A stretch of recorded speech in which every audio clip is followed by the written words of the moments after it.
I give everybody the same minute. Yeah, I meant our show's better than so. I cannot comment. Maybe I'll text the net tomorrow. This question is for Ken. That's right. I can't ask this at church, but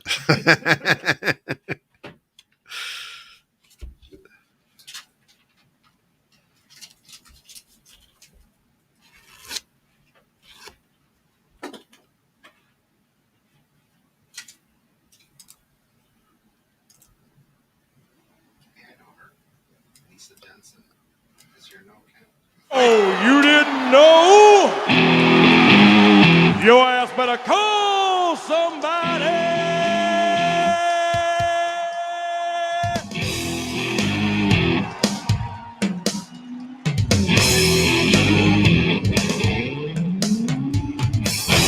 Oh, hell yeah.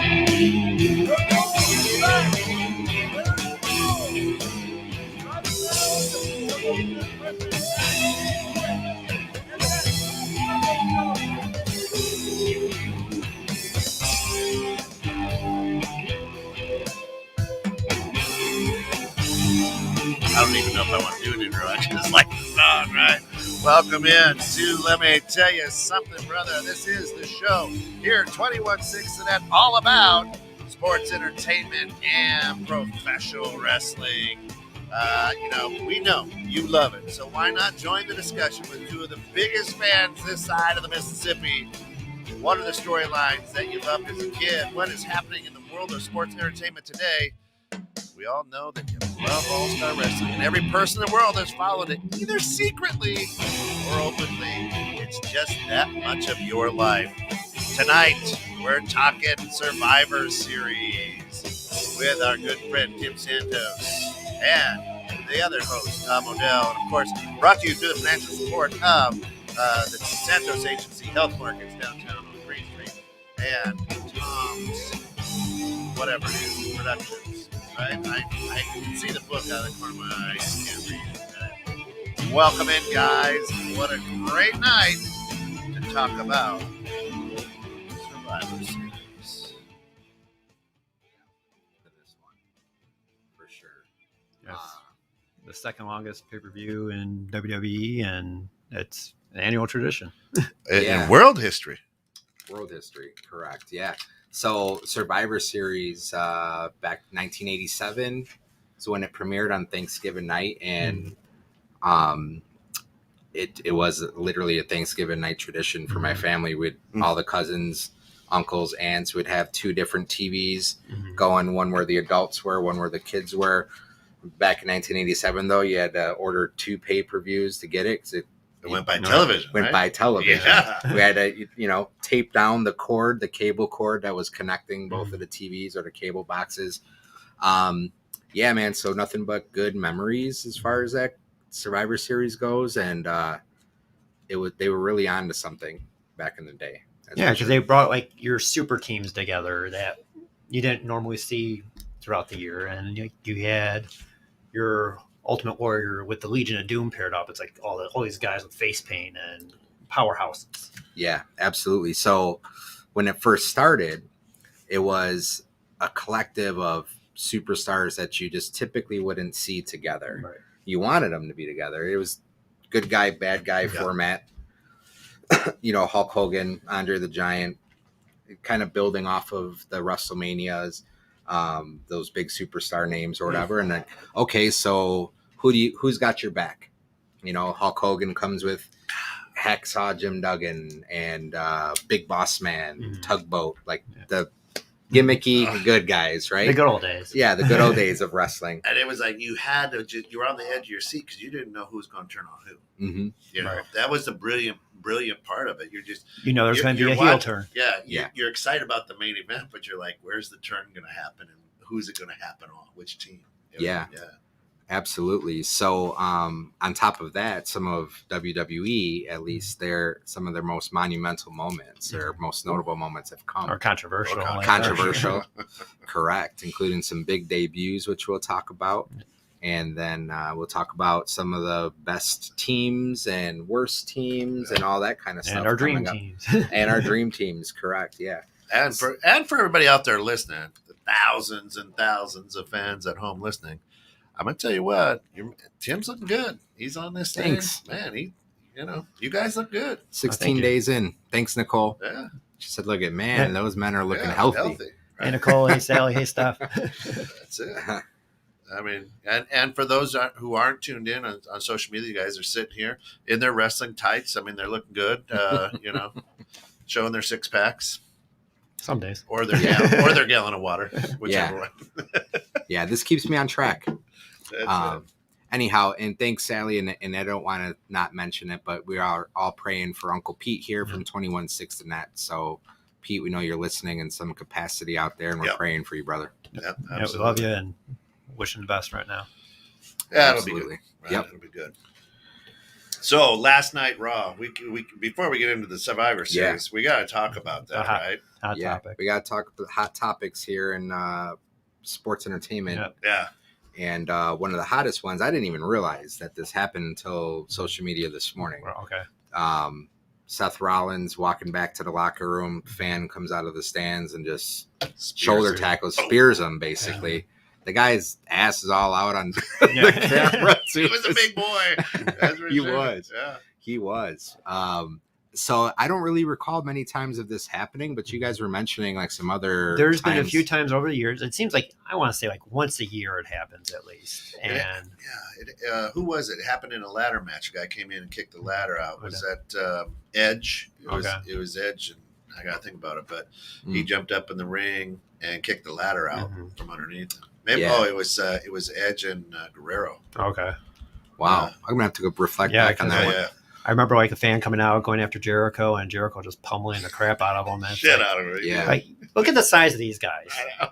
You may think that they're actors or whatever, nothing is real. They know how to put a move on you. Dude, you can't And you can't act mess with muscle. them. Yeah. Right. You know? Also on strike. Speed. Yeah. Come on.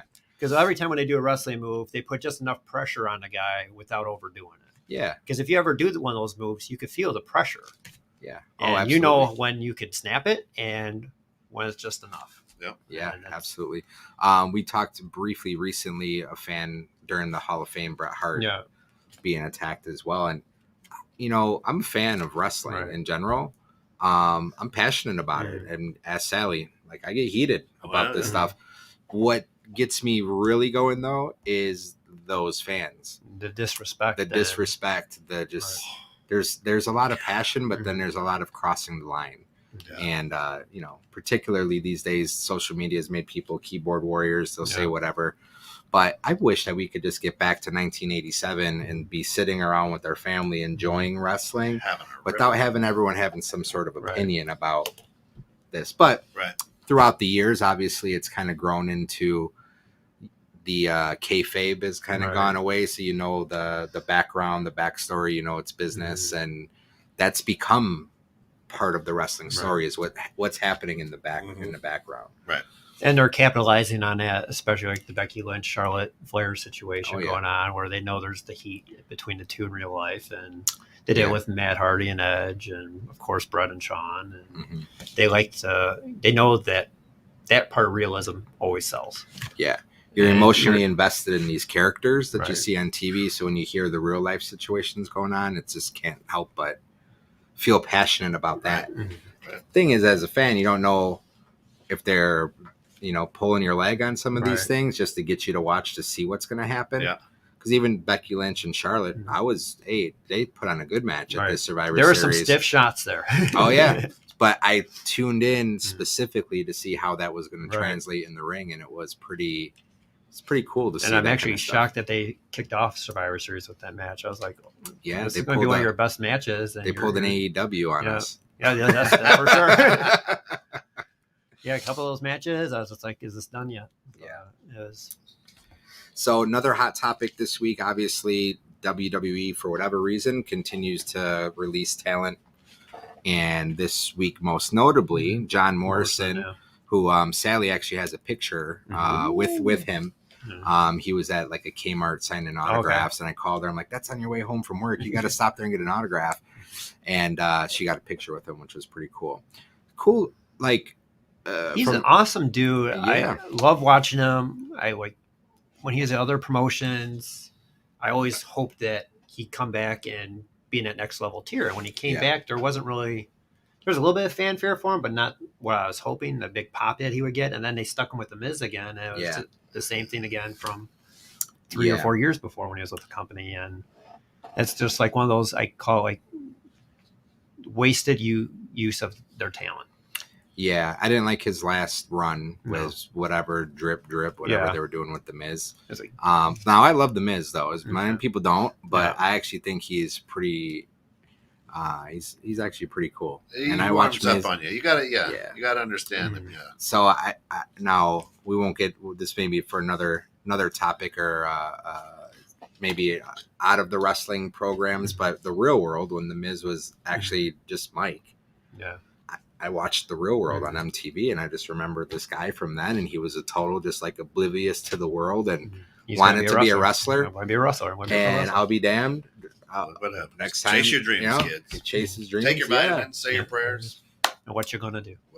Yeah, 2-time WWE champion and one of the most decorated champions and superstars in WWE history. So, for a guy who catches a lot of heat and hate, he's been pretty successful. So, anyhow, the other thing was Hit Row, and not just them, but the call-ups that they get a week or 2 or 3, and then they hit the release on them.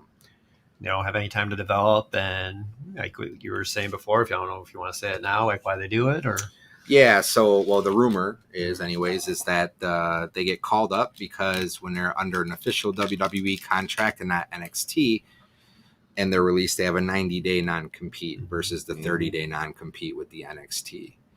So, the show Miz and Mrs. is really funny. It is really funny. It's actually a really good show.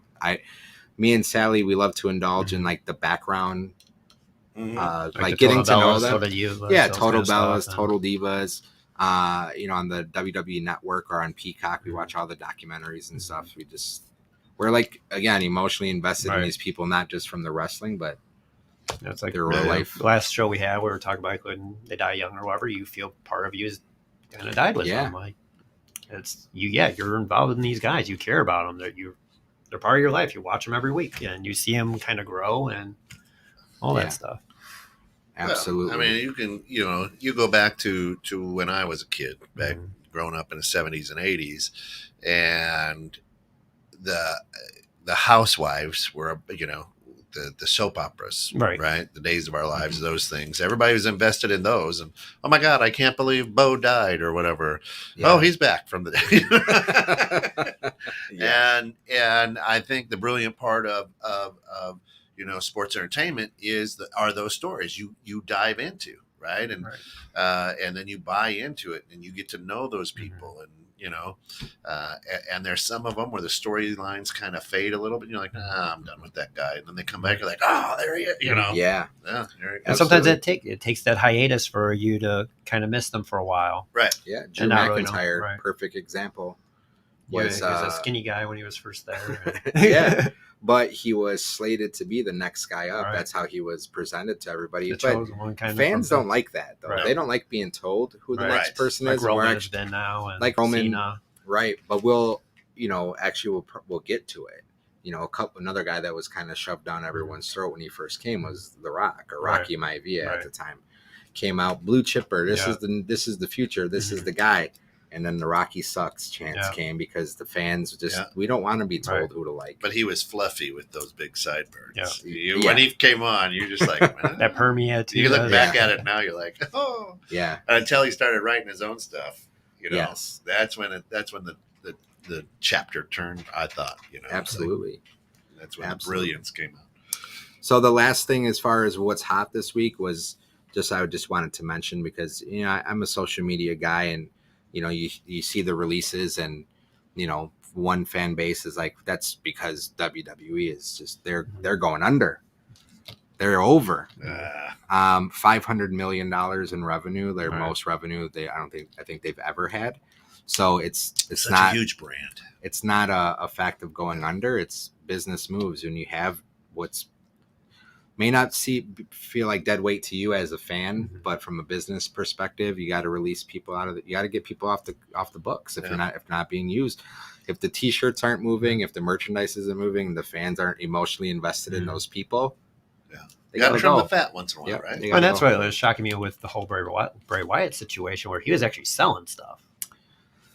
So I know they're saying right now there's more to it. It's going to be coming out later that he was difficult to work with and stuff. But it's kind of like, how can you ever doubt Mr. McMahon? He's brilliant. He is. I mean, he's always ahead. He's like 3 steps ahead. Yes, truthfully, absolutely. it's just brilliance, Mhm. right? Yeah. And so and that's why I say, you always look at those moves, like we were talking about, on Raw. All right, we've seen that before with Hillbilly Jim or whatever, right? Somebody from the crowd. Now you guys said, well, I didn't get a lot of TV time, so usually it's that TV time that does it. But I wouldn't be surprised to see Vince grab that young guy, who did that and go, let's talk. Yeah. And guess what? You're going to do this. I'll sign you and we'll beat your ass for a while, Mhm. Yeah. or whatever the case, because now look at the instant media that it just blew up on social media. Oh yeah, absolutely. So Sally actually brought up a good point. So she was very impressed with Zelina and Carmella winning the women's tag team championship belts last night.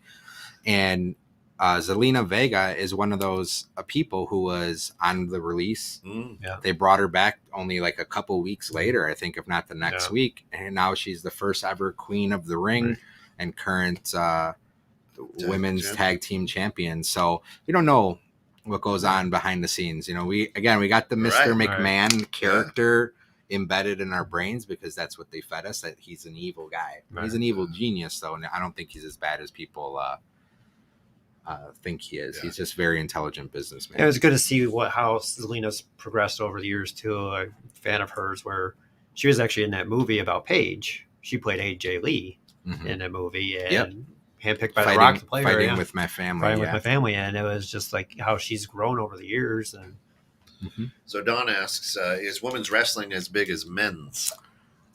I would say probably when Ronda Rousey was there, that was the biggest. That was the highest it's been. Yeah, and it's still up there. Yeah, so women's wrestling has come so far. They're probably they're not quite there yet, but it's not a shock to see women as the main event. Right. It's not a shock to see them have multiple matches. It's not a shock to see them have more than 3-minute matches. Right. So like they used to have. And there's the ladies are athletic and they know the sport, where back when it first came on, you was doing it so the beer drinking slobs and the single wives would tune in to hopefully see Trish Stratus in a in a bikini or something. You know what though? Prior to that, there was Lundra Blaze, there was Sensational Sherry, Medusa, but they just didn't have the quality that we're. They had like now. one or two. Fabulous Moolah. And, I mean, they had the women's championship, but it wasn't until really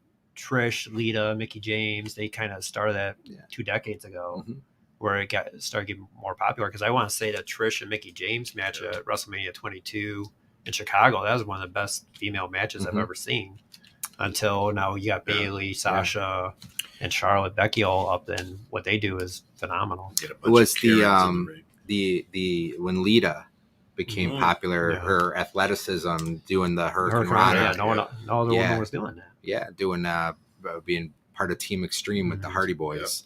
That was when I think, like all the female wrestlers you see now, yes, Trish Stratus and yes, Molly Holly even and them, but Lita always comes up. That she was the one that said, you know what, I can do this actually, and I can be pretty cool at this too, and be just like one of the guys. She was just right there with the Hardy Boys, just like one of the guys jumping off the ropes. So a lot of women paved the way for what we have today. And when Sasha Banks and Bayley were doing their NXT matches, I was like, these are awesome. Yeah, and you take a look at it, right? So like boxing and UFC matches are they're 3-minute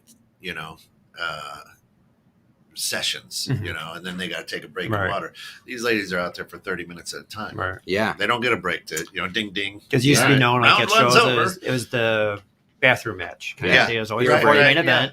beer It's like, break. oh, here's the women's match. Let's go get the beer. Let's go to washroom Yeah. for come But- back for a main event. And now you're tuned in more now. Yeah. That's what they're doing. For a long time, though, at least during the Attitude Era, it wasn't beer break. It was like, Yeah. oh, here comes the bra and panties Right. match or the Santa's Little Helper match Yeah. or whatever Oh, it yeah, is. All yeah. these gimmick pillow Mhm. fights, mud Right. wrestling, But all it this started stuff. with all when Sunny started in was it 95, 96. You had the Yeah. Sunny Days Sable. or whatever. Yeah, And sunny days. Sable too coming out there and with just body paint Yeah, on body paint on. sometimes. Like, wow.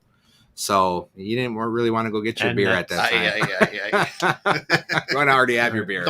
Yeah.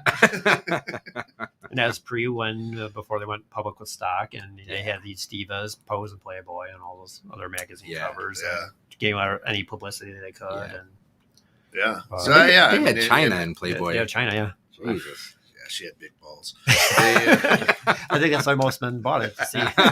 They just want to see, like, yeah. Hey, yeah, she was something. But just the how far it's come.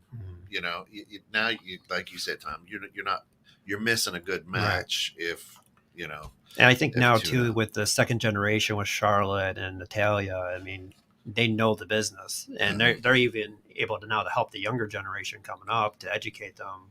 Yeah. Where a lot of the other women, they didn't really have much Right. to help teach them. I mean, yeah, they had Medusa, they had Fabulous Moolah, but I mean that was it. The fabulous. Yeah, I'm telling you, when the we went, me and Gabe went to WrestleMania, the last WrestleMania, Mhm. and I took Addie and Gabe to a live event in Milwaukee, and when that Charlotte Flair music hits, Mhm. when Becky Lynch, Yeah. when that music hits, the pop is Right. there Yeah. just like any of the guys. Yeah. Yeah, it's just like Place goes we wild. stand up and we're just screaming our heads off because I'm as excited to see them as anybody else that's on the card. So it's Yeah, and it's that's pretty the cool. amazing thing, right? Even if you're just kind of cruising and you just hear that music now. Yeah. You know, a lot of TikToks out there with Stone Cold's Oh, you know, yeah. music, and if you're scrolling through and you just hear that wind, you're like, Yeah, oh. yeah. You Brings you stop- back. It does. And speaking Yeah. of that, it's like I was watching a video. I don't know if it was last night or this morning. Because Survivor Series was Rock's 25th anniversary or whatever, and they were talking about how with The Rock, it's a preview for Ruthless Aggression. Mhm. It's about his match against Hogan, where Rock was off in Hollywood doing his movies, and they didn't want him to get the big pop because once you if you smell what The Rock is cooking, Mhm. hit the audience Yeah, goes Crazy. crazy. So they purposely made like this 3-minute video to slow it down and slow down the beat and stuff to really get the audience to hate him. yeah. Their best that they Oh, could. is that right? But it was just kind of funny watching Bruce Pritchard talk about that. The Rock and Hulk Hogan, that WrestleMania match, I think it was WrestleMania 18. Yeah. One of the best from a wrestling Right. fan growing Most up watching it electrifying, to yeah. see Hulk Hogan and to see who's like my idol today, The Right. Rock, with just everything he's done beyond wrestling. Brilliant. Yeah, that was probably one of the best WrestleMania matches. But we're not here to talk about Right. WrestleMania All today. right. That's going to come up in a couple months. That's right. Correct. Two So nights. we're here to talk about Survivor Survivor Series. Survivor Series. So let's talk about the Survivor Series that maybe just happened. Yeah. So I don't know. I miss the old days of Survivor Series. I feel like what we see now in most pay-per-views is what we see on Monday Night Raw, Right. what we see on SmackDown. Let's do a tag match. They put, 4 on 3-on-3, four, 4-on-4 matches all the time. Right. And with the same people. Mhm. Or it's, okay, so you got Shotzi paired with Sasha Banks, who you've seen fighting each other for the past 3 or 4 weeks. It's just kind of like to me, it's not as exciting as it used to Right. be. And it's just kind of stale because what has happened over the years, well, number one, with the introduction of a pay-per-view every single month Right. versus once every 4 3 or months, 4 yeah. months, there's not a lot of build. And this Right. particular one, they didn't even start creating the teams until like 2 weeks ago. All The of a same sudden, with it's like here are your Big E teams, and boom. Roman Reigns match. It was like there's no build up for it. It was like, let's have Roman fight Xavier Woods, and now Yeah. that's how we'll get Big E involved. There's like no Yeah, storyline for it. right. So it felt kind of flat for me this time around. There was some good highlights. Charlotte Flair and Becky Lynch That was, was- an awesome yeah. match. I don't know. What else? I didn't care for the women's 5-on-5 with. I love Bianca, but to kind of do the whole build of she's now going to beat 4 of these SmackDown women who are, when you look at their team, the SmackDown team versus the women's team or the Raw women's team, the SmackDown team is that's pure talent wrestling gold right there. Right? Yeah. That team should not be defeated. Right. And the Raw team was kind of like, I don't buy it. But with Bianca now all of a sudden over dominating that match against 4 of the SmackDown's best by herself, I'm like, and you have her lose to Becky Lynch in 5 seconds. Yeah, they're all over the board right now with the story and what they're doing. So let's reel it back. So one of the best things about Survivor Series in its original form was you didn't see these people partner up together. Right. They didn't have a weekly show where you saw now they had that Superstars Saturday morning, and stuff like I think that. It was a primetime wrestling, but they didn't have night or Tuesday night 4-on-4 matches. You know, with a lot of times, you know, it was 1-on-1 matches, and usually it was the superstar versus the local guy who had his ass kicked, the jobber. You know, you didn't really even see superstars head to head. You just got to see these people perform and do their moves on some sucker from McHenry. Right. You know, like whatever. This guy gets his 5 minutes of fame. He's in the ring, and he gets, you know, squashed by the earthquake or whatever, you know. So that was one of the cool things was Jerry the Toxic Turtle. Yeah. The excitement about the building of the teams, you know, and it took a long time for that to happen because you had three or 4 month build up to it, like, okay, they're picking this person or they're picking this person, and like, some of the best matches have come from these collaborations that otherwise weren't happening. They're supposed to be on the same team, and the week before they, you know, interrupt a match, and you know, the guy gets pinned. So that's why I say the brilliance was what's going to happen, and at what point in the match, and who's, you know, it could be the best team that you know, the good guys, right? Yeah, and somebody on their turns or 2 of them do. And you're just like, wow, I didn't see that coming. Yeah, you know. So for those who don't really know what Survivor Series was the entire pay-per-view, 3 hours, would be 4-on-4 or 5-on-5, depending on the year of just superstars that teamed up, and, you know, whoever it could end up being as you were pinned or disqualified or counted out, whatever, you were eliminated from your team. And so you could end up 1-on-4 or 1-on-5. And as Tom said, sometimes that person would become the victor when, you know, against all odds, they win. And back in the day, it was good versus evil. Basically, it was how the teams were created. Yeah, your faces versus the heels. And then over the years, they've kind of combined that and then became a brand versus brand. Brand versus brand. And people you would never think paired together just because they, at least at the time, have animosity against each other or in a program against each other. Anyways, I think it's lost a lot of its excitement because of their format and because we see these same people in the ring together all the time. Right. What do you think? Oh, like this past pay-per-view too. I mean, I feel like they're shoving Seth Rollins down our throat. And I'm just, when he's on now, I just turn it off because I just find him annoying. Yeah. I can't stand his voice. Like jump out of the stands and shoulder tackle him. So you see, I wouldn't do that. No, I'd rather just flip the channel than whatever with him. But like what they're doing again, it's have Kevin Owens walk out right away during the match, and you know he's walking out the door in 2 months. And so now Seth Rollins' teams is the undermanned, and all of a sudden he becomes the triumphant victor again. You think he's really leaving? You think Owens is leaving? He's gone.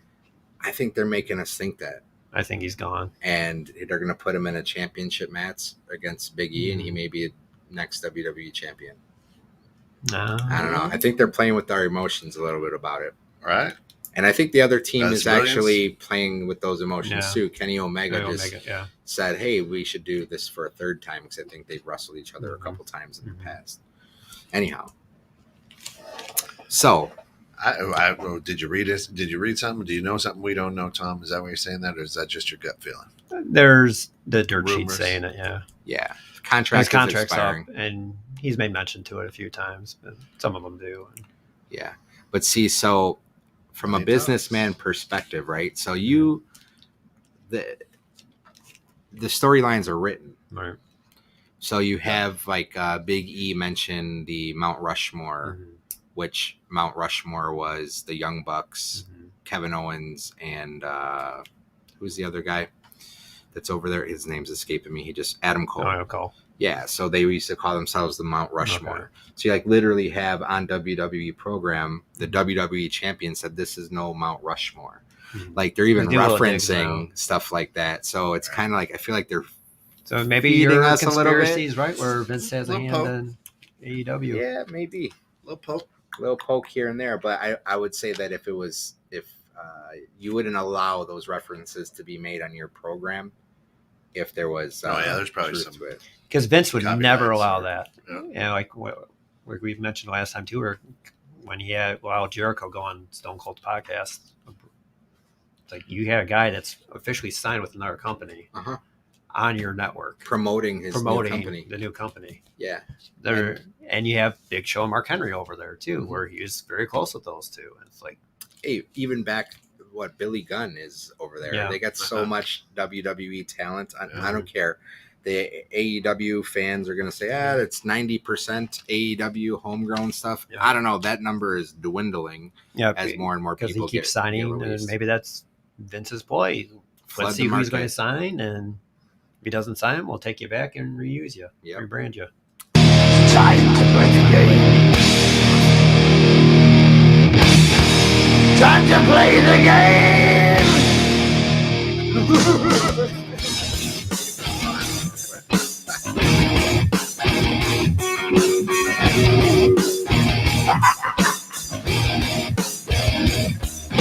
It's all about the game and how you play it. All about control. And if you can take it, all about your debt. And if you can play it, it's all about pay. Who's gonna make it? I am the game. Oh, yeah, that time of the show. Halfway through. So we got to do the game. The best of, the worst of.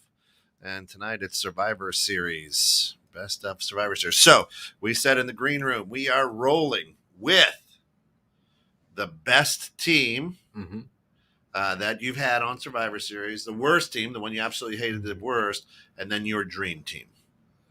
Who is it? Go ahead. Right? Tom, So you're up. growing up, my favorite team I remember was a Survivor Series 1990, where it was Ultimate Warrior, Legion of Doom, and Texas Tornado. Yeah. You had these superpower, the face painted guys, the biggest dudes. Kind of disappointed that only the Ultimate Warrior came out of that match as a sole survivor, but it was like that was just a super team right there for me. Yeah. So you're reading off my dirt sheet over here because as an Ultimate Warrior, fan for my whole life, to see that pairing, they truly were. It was he was the world champion. I think Texas Tornado might have been Intercontinental champion. I think he was Intercontinental. And Legion of Doom, I thought was they're either tag team champions or in that hunt right there. Yeah, there was something. So there's like all the champions, right? And definitely the rest in powerhouse. peace to that whole team too. By the way, they've all passed way too young. But yeah, that's one of the best. And then, my favorite definitely. Looking through some of the matches, a couple of notable teams that I thought were pretty cool was 2001. Big Show, Undertaker, Kane, The Rock, and Chris Jericho. Like that's probably somebody's dream team right there. So that's pretty cool. Right. Add Stone Cold, there, take one of the maybe Big Show out and throw Stone Cold in there or something like that's. That's the Attitude Era team. Well, minus Shawn Michaels or Triple H, throw those guys in there too. So worst team. Go back to the best team or two that I also liked, which was very unique, was the actual Hart Foundation, where you had Brett, Owen, and their other two real life brothers was Gary and Bruce, and that's kind of when they started the Brett Owen feud. And these are all biological full-blood brothers wrestling together on a team against what now one of the worst teams I think ever was like Jerry Lawler and the Executioners. right. Bunch of jobbers on a bunch team, of jobbers basically. with a mask on. Yeah, so I would agree that was definitely, and that was probably Bret Hart's dream team to wrestle on with all of his brothers. They never had the opportunity to all wrestle together like that for the WWE. Yeah, especially in WWE. Yeah, that was their time to do it. Another notable team, 2006, Shawn Michaels, Triple H, the Hardy Boys, and CM Punk. So that's kind of a unique team and I loved DX. Now 2006, they were a shell of their former DX selves, but to see them paired up with the Hardy Boys, who are obviously one of the greatest tag teams kind of thing, ever, and then CM Punk kind of thrown in there, so that was kind of cool. I got to go way back to '89, Mhm. right? The Ultimate Warriors. Uh-huh. That was the big hair, the bright colors, the flash. Oh, the Rockers. Yeah. You Yeah. had Marty Jannetty and Jim Shawn Anvil Michaels. Neidhart was on that team. Anvil and Neidhart was on there. Yeah. You see that promo? They actually showed that promo recently. Yeah, it's hysterical. Warriors The Warriors wrapping tape them up wrapping and saying, remember that? I still don't understand what he was saying. Dude, that was one of the best things about the Ultimate Warriors. No one knew what the hell he was talking about, or where he was ever. going. but you felt it. You knew that whatever he was saying, he meant it. Oh my gosh. And then when he's doing the tape, he's got tape around his neck, and you see his face getting bright red because he's choking. But still, he tried to do it tonight, or he's like, Yeah, get that off me. Yeah. Absolutely. Let's see. Sally says the best is The Rock, Jericho, The Undertaker, Kane, Big Show 2001. Yeah, so she agrees with that. So worst teams though. well, that was Jerry Lawler and the Executioner. Yeah, Jerry I was thinking. Lawler and Executioner. Uh, Hey, I'm gonna go ahead and one up you there with Okay. Jerry Lawler. all right. One of the worst matches just in general. Okay. Two bad teams. Jerry Lawler with sleazy, queasy, and cheesy midgets Oh yeah. Midgets, that's against right. Doink, and Dink, Dink. Pink, and Wink. I was going to say that too. Probably one of the worst matches Right. It's like, ever. what is Speaking this? of Doink, there he is. Right Yep, there we go. Oh yeah, there he is. Yeah, right there. baby. but a couple other notable mentions as far as just bad teams. This one you wouldn't really think, and Mhm. as like a lifelong WWE fan, it almost hurt me to write these names down. But the Bushwhackers, Oh, the with Bushwhackers. Tito Santana Yeah. and Nikolai Volkov, same 1990 Survivor Series, Right. probably my How favorite. did he win? Right. Tito won, Right. and he ended He up got as being one of the sole Hogan's survivors. and, with Hogan Bushwhackers Warrior. are crazy. And then right in a deep gimmick mode of WWE, we had in 1991 Colonel Mustafa, who was the Iron Yeah. Sheik, Yeah. the Berserker. No, Berserker. Who- He used to have the sword and it stabbed in the middle. of the ring Yeah, with he it. was a Viking, Hercules, and Skinner. Skinner. Oh. So deep in the gimmick mode there in WWE, and arguably one of the worst Survivor Series teams put together. And I think one of the better Survivor Series teams that they did. I loved it when Vince bought WCW and you had Team WCW versus Team WWF. And that was just who's going to turn on who. Yeah. Yeah, Kurt Angle at the end of the match to turn and save WWE to win the Survivor Yeah. Series. Was that when Stone Cold was? He was with WCW. He was with WCW. Yeah. Yeah. So, how about your dream team? My dream team, I would say it would be the technical wrestling team, where you got Brett, Daniel Bryan, Kurt Angle, Brock Lesnar, and Mr. Perfect. Oh, I like that. So I got to just go with The Rock.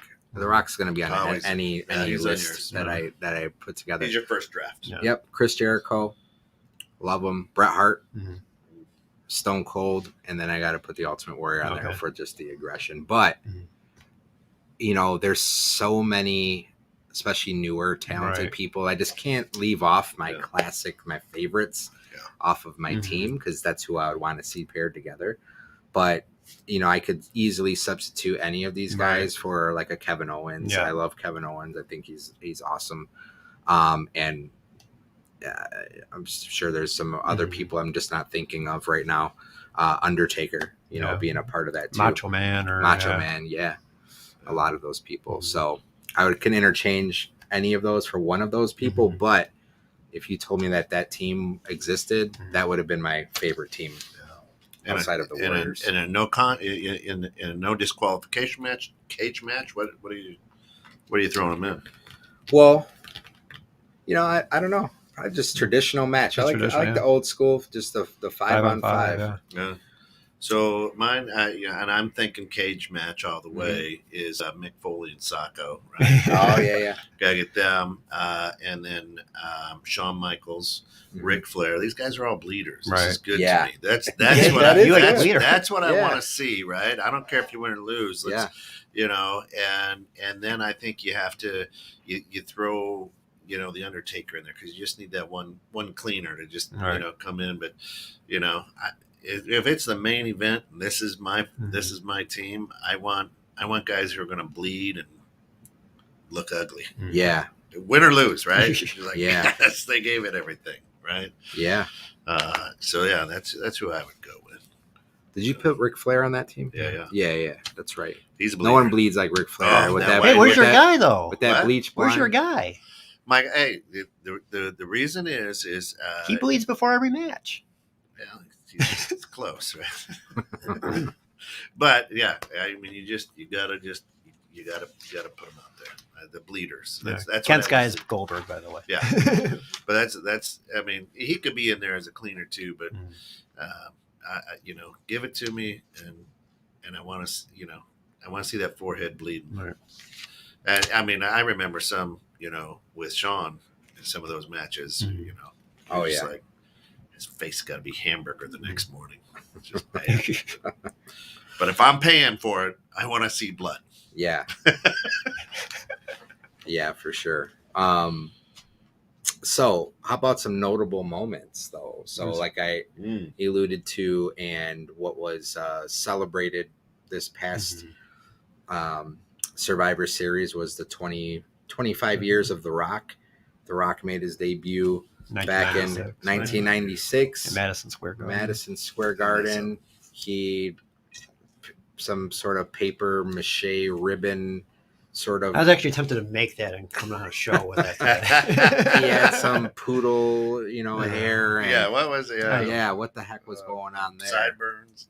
And again, from that moment, just kind of shoved down everyone's throat. It was Rocky Maivia. Rocky Maivia. Play off his dad's name and his grandfather's name.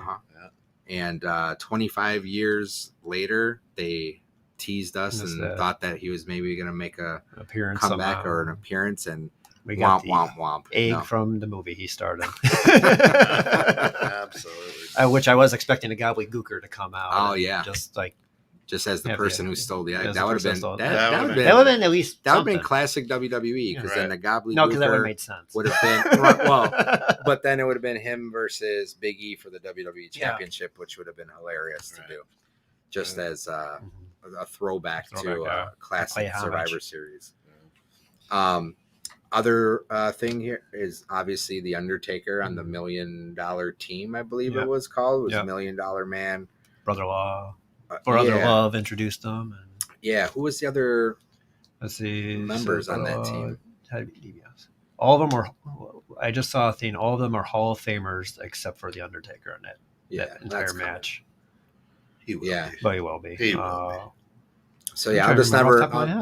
I'll never forget the. Was Honky Tonk Man on that team? I don't know, or maybe was it? It wasn't Demolition. It wasn't Demolition because it was. I don't remember. Yeah, no, the Warlord. I think the Warlord was maybe on his Warlord team. and Barbarian. Yeah, maybe something like a bunch of big guys. Powers of Pain. Yeah, that probably was it actually. Yeah. That was a team. Or IRS. I think he was around there. Anyhow, but I'll never forget. I don't remember who else was on the team, but $1 Million Man standing in the middle of the ring, and from Death Valley with his manager.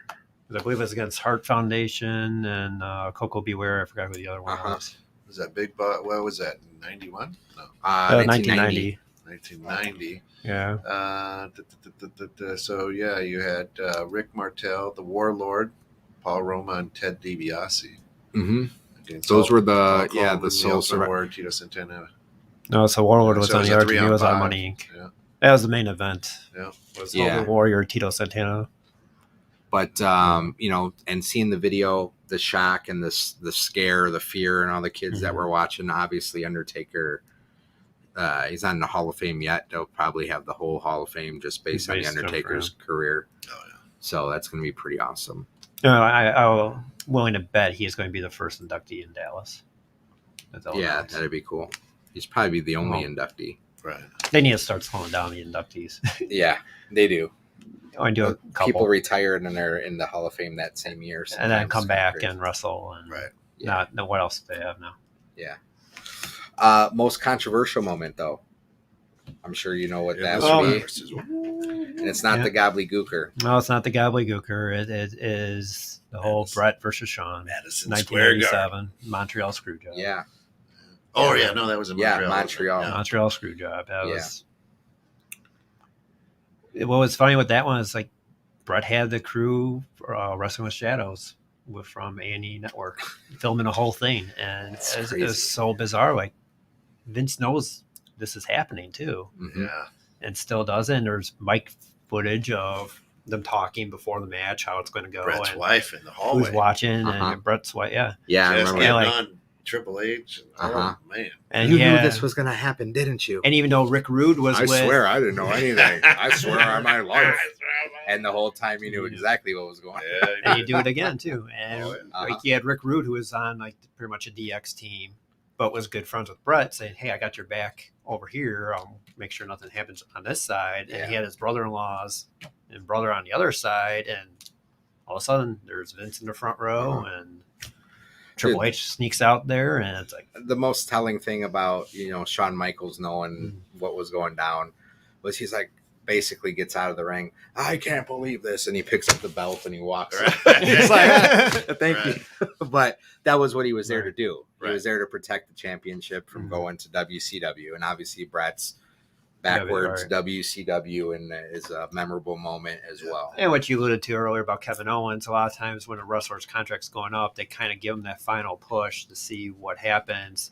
And sometimes in these cases where Brett had the belt or CM Punk had the belt and their contract's coming up. And Vince knows the controversy creates cash. Yeah, absolutely. So- It gets people to tune in. But that story has been beat to death.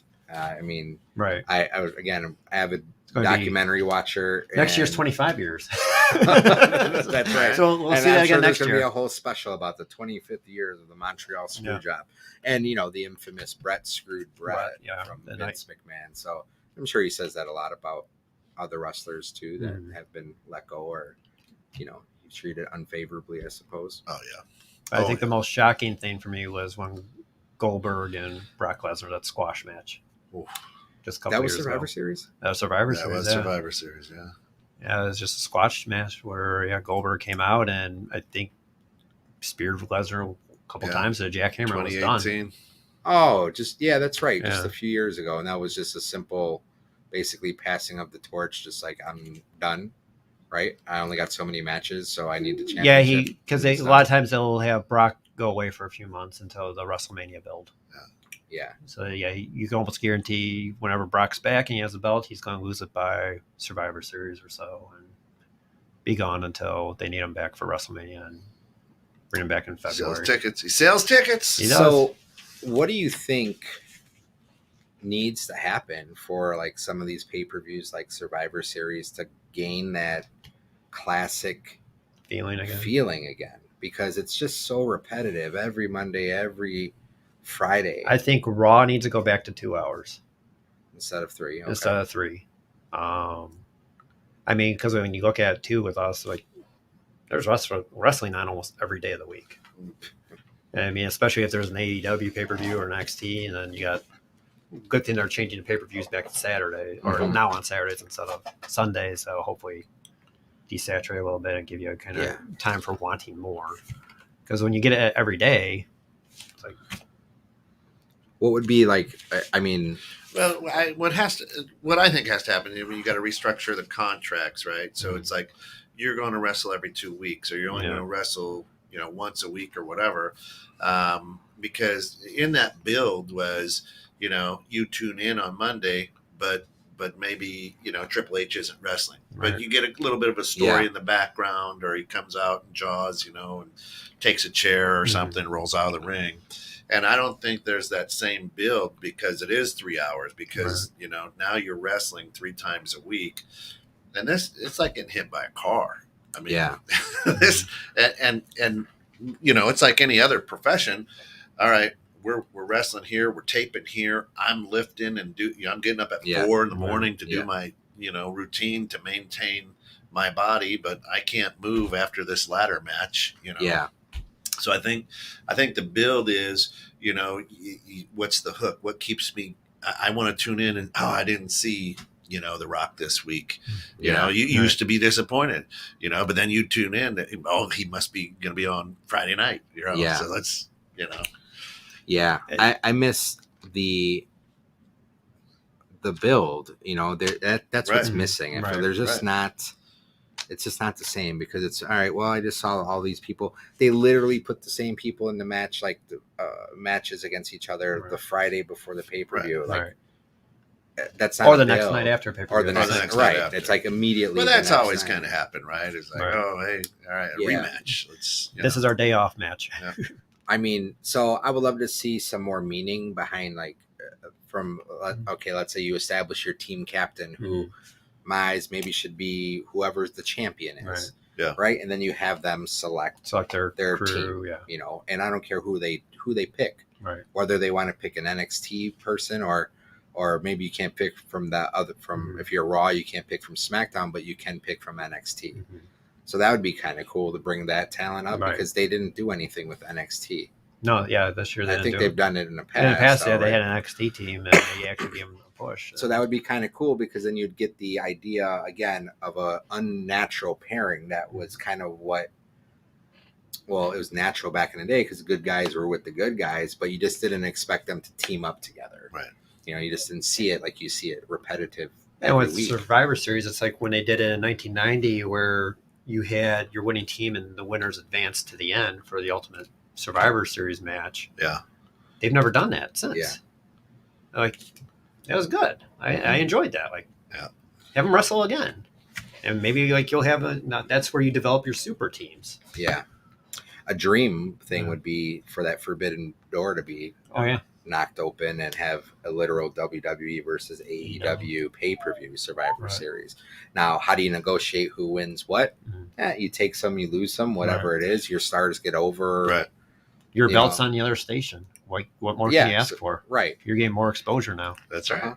But you have to be willing to do that. It's that cross branding. And that's the thing where it's like where I learned, especially with Bret Hart matches, where he taught like his opponents of when you lose, you win. Stone Cold lost, then became so over that if Bret would have lost and Stone Cold won, we probably wouldn't have that same feeling with Austin there. Yeah. So that would be or a WrestleMania where it's I don't care if it's Ring of Honor, like they're booking people from all all of these things. And I think awesome. And I would love to see where like I know Ring of Honor's no longer with us now. Yeah. But you get Impact. some AEW, you get some New Japan, you get TNA or whatever to come in. Let them showcase some of their guys on that main stage. Give people a taste of that would actually fit the build, right? Of WrestleMania, like all sorts of wrestling, or make it an Olympic sport. Think about that. Yeah. How fun would that be? In terms of storylines too, I think I liked it when Brock was champion because he didn't have to wrestle every month. He didn't have to wrestle every week. He didn't even have to be on TV every week. Right. He was the guy. He was that big bad guy at the end of the video game arcade where you had to put your quarters in after and fight your way to get to him. Yep. I mean, he literally looks like Goro from Mortal Kombat. He's the top of that mountain. Right. So yeah, I miss the old style of the pay-per-views, but it is what it is now, and ratings, and you need shows every week. You need the shop value. You need to please your sponsors. What was once old is now new. You know what I mean? It'll come back. Yeah. It'll cycle back. I mean, that's why they keep bringing back all the old guys, right? Mm-hmm. You hear that, that music. You're like, oh yeah, yeah. I remember that. It brings you back to when you first heard the music. Yeah. So, yeah, and that I think that also, sometimes you just gotta be like, all right, you got to stay away. If we want to, bring Ric Flair in, let's, go to his North Carolina, bungalow, and let's talk to him there. We don't have to roll his old dusty ass into the ring, right? I love him. I mean, he's the GOAT. Woo! Right? Absolutely. But you always feel better when you woo. You always. So it's the build. But how do you create that anticipation and how do you create that excitement? you know, when it is 4 days a week, you know. Right. It's tough. Yeah. So I don't know how they achieve that other than, you know, maybe, or the shock value, right? So the Undertaker's first appearance, everyone was just shocked by it. Oh, Like, what is right? this? Yeah. You know, like what, you know, that pay-per-view, he had no tattoos. No tattoos. Yeah, it's like how he Right. tattooed over the years. and his hair was way redder, you know, It it was like was, a different it was. person. Yeah, that big brim on. But Dean imagine Markel, if yeah. they had that same type of thing where they had mystery partners and you didn't know who the Right. partners were. All you knew who the captain was, but you didn't know who was on their team until their music hit. Yeah. That'd be cool. And then guess what? A newly signed talent or someone Right. who came over from The rival promotion, AEW or a yeah. rival promotion, their music hits. Yeah. Like that would just I mean, that's part of the Royal Right, Rumble, where but you at the don't same know, time, you at know the- someone's coming. At Yeah. the same time, our attention span, you know, I'm a TikTok guy. Our attention span isn't longer than 3 minutes, Mhm. right? So the build, which we miss, Mhm. it probably bores. Oh God, here they. You know what I mean? Yeah. That's what involved The us. that microwave storyline. generation now. Yeah, and now Yeah. it's like, oh my God, it's the third week that we're, you know, oh God, you know. So Yeah. I imagine they're brilliant in Mhm. their marketing and promoting and whatever, and they probably, you know, do a lot of research more than I do. But Yeah. I'm just thinking of today's society is probably like, oh my God, that's over already.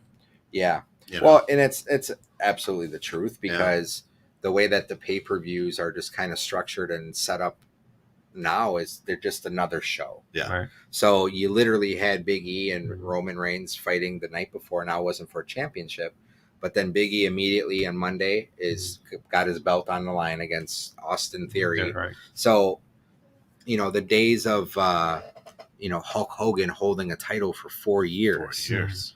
Because there just wasn't opportunities And there's only 4 pay-per-views a year. Yeah, You only only wrestle. That was the only time the title was ever on the line. Was at the Yeah. pay-per-view. When you had the That's right. 30-day contract, or the 30-day, the belt had to be Yeah. defended within 30 Oh, yeah. days. Yeah. And now, Shinsuke Nakamura, he hasn't defended his IC title, and I don't know what the heck. I they're think doing it's with him. like 200 days now. Right. We're gonna have to make that a topic. Wasted talent. Wasted That's gonna have talent. to be Wasted another- opportunities. And Wasted talent. opportunities. Another segment. You see these guys. Yeah, another segment. Another. Anyways, That's right. we'll talk about that. But you know, and you know, it was always, you know, the Friday before the pay-per-view or the Monday before the Right. pay-per-view, you know, The go home show. you're going and having a match, and I'm going to roll in, you know, and trip you up so that you get pinned, you know, I'm Yeah. going to interfere or whatever. Inadvertently And it- cost you the match. Yep. Yeah, Yep. and you know what was cool was they would do like Saturday night's main event. Oh, right.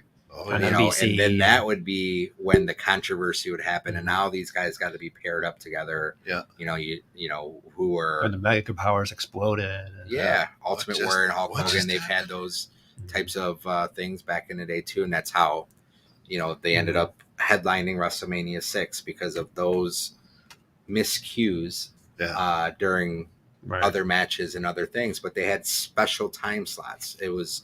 You know, Saturday night's main event Mhm. wasn't every Saturday. It was just like, or Shotgun Tuesday night. They had one of those. This forgot about Tuesday in Texas was Right. an Undertaker and Hulk Hogan match. Where Undertaker won You his know, first title. Yeah, yep. He won his first title, but that was the only time they ever did that. Yeah. It was special.